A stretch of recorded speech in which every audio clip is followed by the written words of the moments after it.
اعوذ باللہ من الشیطان الرجیم بسم اللہ الرحمن الرحیم عزیز ساتھیو السلام علیکم۔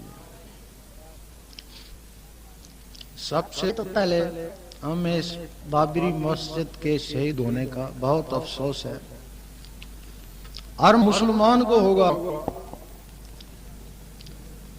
لیکن ایک اور اس سے بھی عظیم مسجد ہے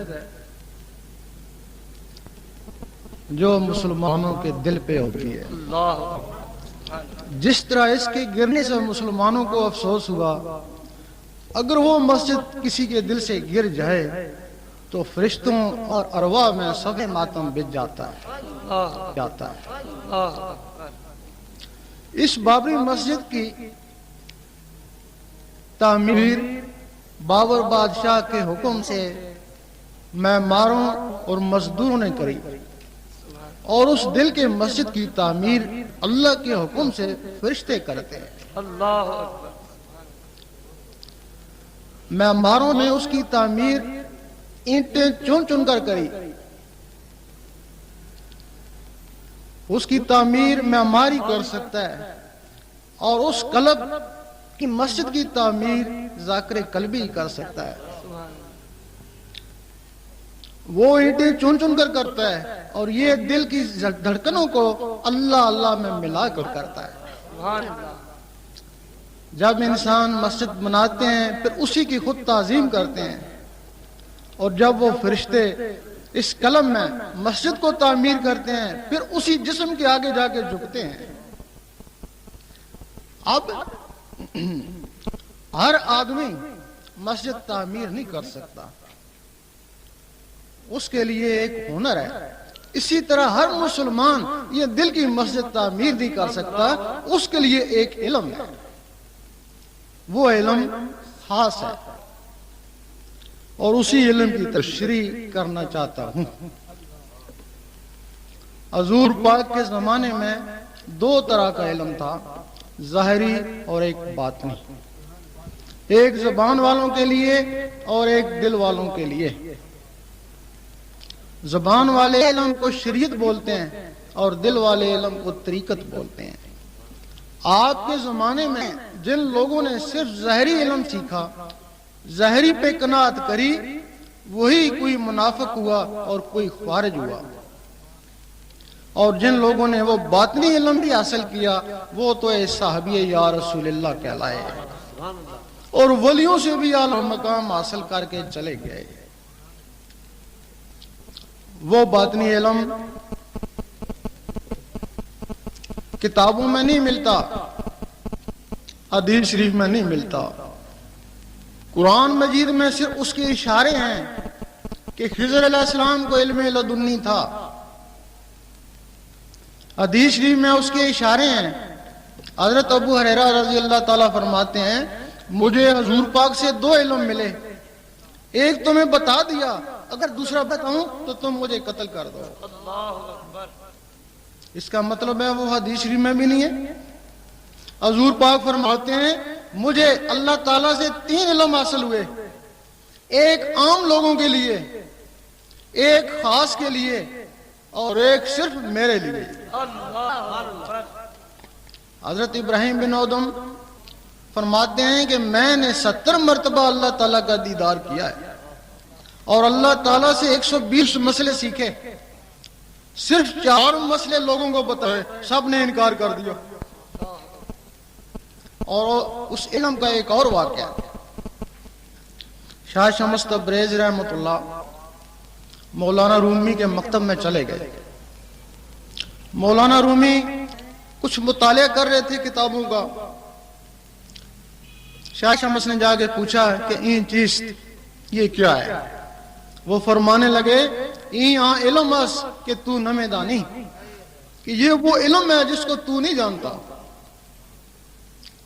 تھوڑی دیر کے بعد علامہ صاحب کو حاجت ہوئی، مکتب سے چلے گئے، واپس آئے تو شاہ شمس نے وہ کتابیں اٹھا کے پانی کے حوض میں ڈال دی۔ جب مولانا واپس آئے تو پوچھا یہاں میری کتابیں تھیں؟ انہوں نے کہا میں نے تو پانی کے حوض میں ڈال دی، کہ اس میں میرے قیمتی نسخے تھے، قلمی نسخے تھے، وہ تو ختم ہو گئے ہوں گے۔ انہوں نے فرمایا گھبراتے کیوں، میں ابھی نکال کے دیتا ہوں۔ جب نکالے تو وہ اسی طرح خشک تھی۔ اب مولانا رومی پوچھتے ہیں کہ یہ چیز کہ یہ کیا ہے؟ وہ فرماتے ہیں آئیں لماس کی تو نمیدانی، نعرہ تکبیر، نعرہ رسالت، تیرا شاہی میرا شاہی، گوہر شاہی گوہر شاہی۔ کہ یہ وہ علم ہے جس کو تم نہیں جانتے۔ اب مولانا رومی حدیث کا بھی علم جانتے تھے، قرآن مجید کا بھی علم جانتے تھے، پھر وہ کوئی اور علم تھا نا۔ پھر کئی عرصے تک مولانا رومی رحمت اللہ ان کی خدمت میں رہے۔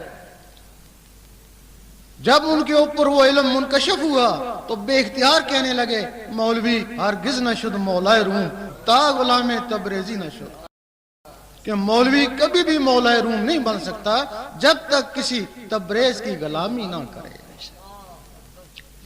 اس علم کو بہت کم عالم ہیں جو جانتے ہیں، بہت کم ہیں، محدود ہیں، لیکن وہ گمنام ہے۔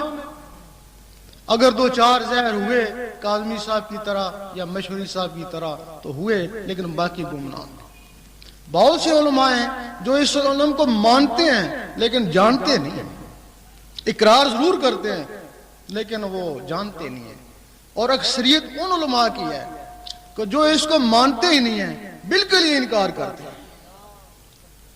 لوگ ان کے پاس جاتے ہیں، کہتے ہیں کہ درویش زندیق ہے، مردود ہے، نہ حدیث کی بات ہے نہ قرآن مجید کی بات ہے، اس کی من گھڑت باتیں۔ پھر لوگ درویشوں کے پاس جاتے ہیں تو درویش کہتا ہے مولوی جاہل ہے، علم باطن سے محروم ہے، اس سے ڈرو اور بچو۔ اب لوگ پریشان ہیں کہ ہم کیا کریں۔ اب کچھ لوگ درویشوں کے ساتھ لگ جاتے ہیں، کچھ عالموں کے ساتھ لگ جاتے ہیں۔ لوگوں کے لیے بہتر یہی ہے کہ وہ ظاہری علم عالموں سے سیکھیں اور باطنی علم درویشوں سے سیکھیں۔ بعض زمانے میں ایسا بھی ہوا ہے کہ ایسے حضرات بھی آئے جو ظاہر اور باطن میں یکساں تھے۔ اگر ایسا آدمی مل جائے تو وہ ان دونوں سے بہتر ہے۔ جس طرح غوث پاک تھے، داتا صاحب تھے، خواجہ صاحب تھے۔ اب وہ باطنی علم کیا ہے؟ یہ تو معلوم ہو گیا کہ اس کے اشارے ہیں قرآن حدیث میں، واقعات ہیں، یہ تو معلوم ہو گیا کہ باطنی علم ہے، لیکن وہ ہے کہاں؟ نہ قرآن مجید میں ملے، نہ حدیث میں ملے، نہ مسجد میں ملے، پھر وہ ہے کہاں؟ وہ حضور پاک کے سینے مبارک میں ہے۔ سبحان اللہ سبحان اللہ۔ جس طرح ظاہری علم کے لیے سفید کاغذ چاہیے، اسی طرح باطنی علم کے لیے سفید سینہ چاہیے۔ قرآن مجید کے 3 لفظوں میں باطنی علم کی ابتدا ہے۔ وہ تم کہتے ہو کہ حروف مقطعات، کبھی اس کی طرف تم نے غور ہی نہیں کیا کہ یہ حروف مقطعات ہے، آگے چلو۔ لیکن وہ جو 3 لفظ ہیں الف لام میم، اسی میں باطنی علم کی ابتدا ہے۔ یہ الف لام میم ذکوریت میں ہے۔ الف سے اللہ کا ذکر کر، اللہ اللہ کر۔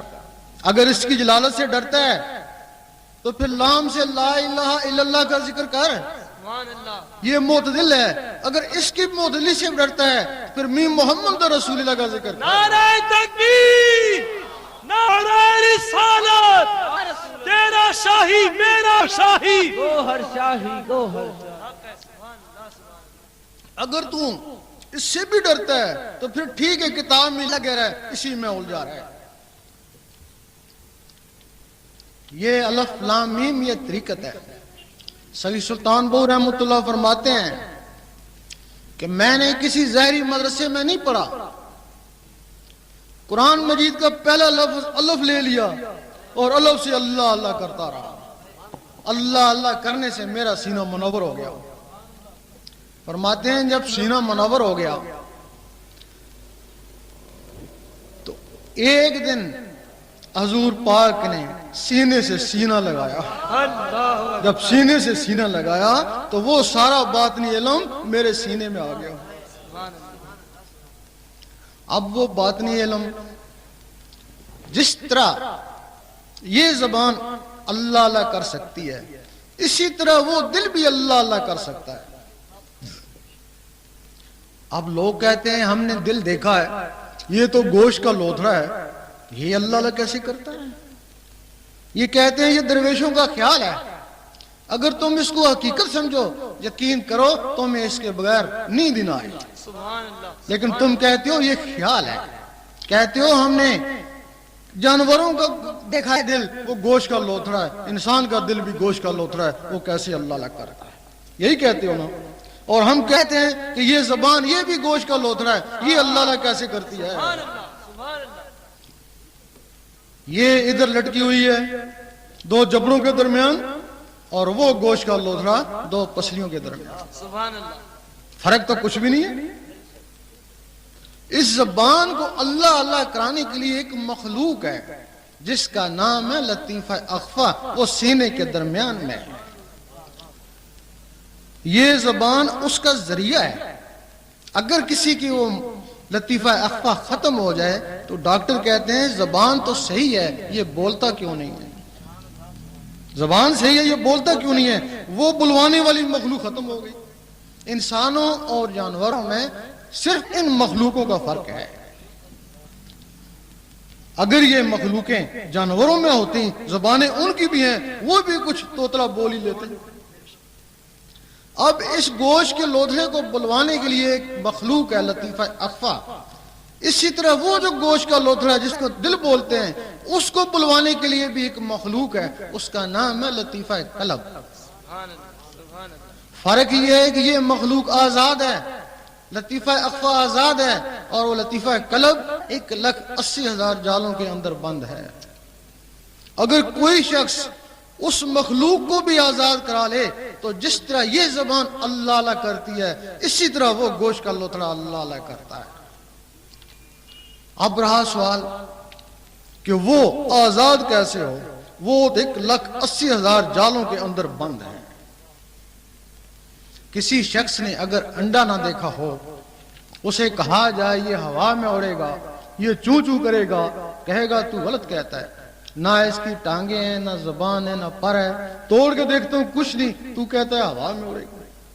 یہ نقل ہے تمہارے بیضے کی، اس کا نام بیضہ ہے، تمہارے اندر بیضہ ناسوتی ہے، اس کے اوپر 3 چھلکے اور اس کے اوپر 1,80,000 جالے ہیں۔